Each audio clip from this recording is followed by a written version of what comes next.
los investigadores que han rastreado en donde se escribió por primera vez gobierno abierto, nos remiten al debate legislativo de la Cámara de Representantes en los Estados Unidos por allá en 1950, en donde Wallace Parks, como asesor de la Comisión de Estudios Legislativos, en donde se debatía la Ley Federal de Acceso a la Información Pública en Estados Unidos, elaboró un artículo seminal, un artículo donde por primera vez utilizó el concepto gobierno abierto como principio bajo el cual la ciudadanía debe conocer lo que el gobierno hace y deja de hacer, como un principio constitucional vinculado en primer lugar a la transparencia. Y en ese sentido aparece por primera vez el concepto, después es retomado por otros países en Europa en los 70s, para describir todavía el primer eje o la primera condición de un gobierno abierto, que es la transparencia. Entonces, gobierno abierto se asocia a la transparencia, pero hoy en día las tecnologías de la información, el avance de una ciudadanía activa, la formación de una participación ciudadana que hoy es más colaborativa, nos va dibujando un concepto de gobierno abierto que no se agota en la transparencia. Y un concepto, al no agotarse en la transparencia, significa que debe estar vinculándose a este otro concepto de participación ciudadana. Y las TICs hacen esa función vinculatoria entre transparencia y participación. Excelente. La idea entre transparencia y participación es lograr un gobierno abierto, pero no siempre se da una relación positiva entre transparencia y participación. Debemos aspirar a una relación ideal en la cual la transparencia promueve la participación ciudadana y lo logre. Pero la realidad nos indica que los componentes de transparencia y participación a veces se obstaculiza uno al otro. Y en esa medida debemos buscar en dónde están esos elementos que obstaculizan y dónde hay una ausencia de incentivos para que la transparencia promueva la participación y la participación se sustente en acceso a la información pública. Es decir, una participación informada. Así es, una participación informada. ¿Existe, doctor, una alianza de gobierno abierto? ¿Qué saber la sociedad? ¿Qué decirnos al respecto? Mira, gobierno abierto ha sido un concepto muy criticado. Creo que tiene más detractores que defensores. Soy un defensor del gobierno abierto. Y no creo que sea un dogma tampoco, gobierno abierto, que viene a solucionar los problemas más apremiantes de la sociedad. Pero sí creo que es la vía para fortalecer nuestras frágiles democracias. Me parece que gobierno abierto requiere transitar hacia lo que la Alianza Internacional por el Gobierno Abierto viene pugnando. Y es justamente eso, aliarnos, gobierno y sociedad, para resolver temas que pueden resolverse en el marco del gobierno abierto. En el marco de la transparencia como medio para informar a la ciudadanía y la ciudadanía informada como factor catalizador para atender los asuntos públicos más apremiantes que el gobierno aún no identifica, son el círculo virtuoso al que aspira la Alianza por el Gobierno Abierto.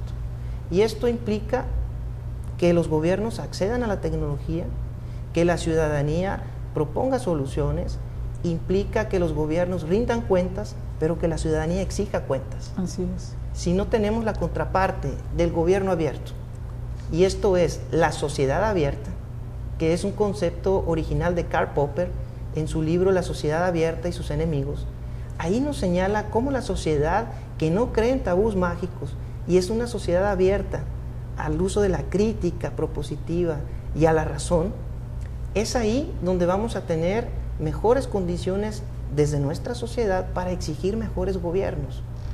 Soy un partidario de que el gobierno abierto debe ser apropiado por nuestra sociedad para exigir mejores resultados. La Alianza Internacional es justamente eso, una sociedad entre gobierno y ciudadanos para que en una mesa como esta que tenemos aquí frente podamos vincularnos y dialogar de manera menos asimétrica, es decir, en condiciones de mayor igualdad en lo posible.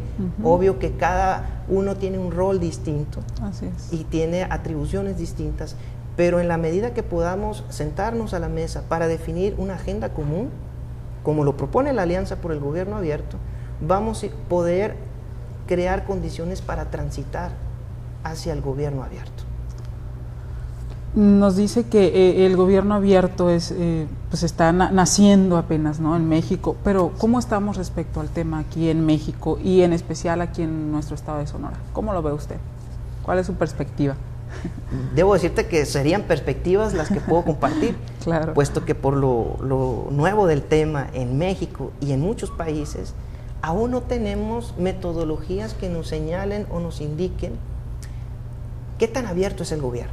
Lo que tenemos ahorita, y sí hay investigación al respecto, es qué tan transparentes son los gobiernos. Así es. Y como te dije hace un momento, la transparencia es solo una condición para tener gobiernos más abiertos.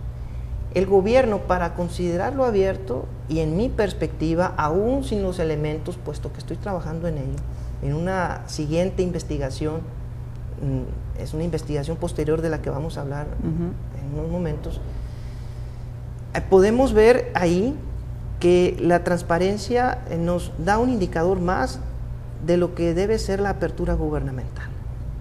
Pero hay que tener cuidado.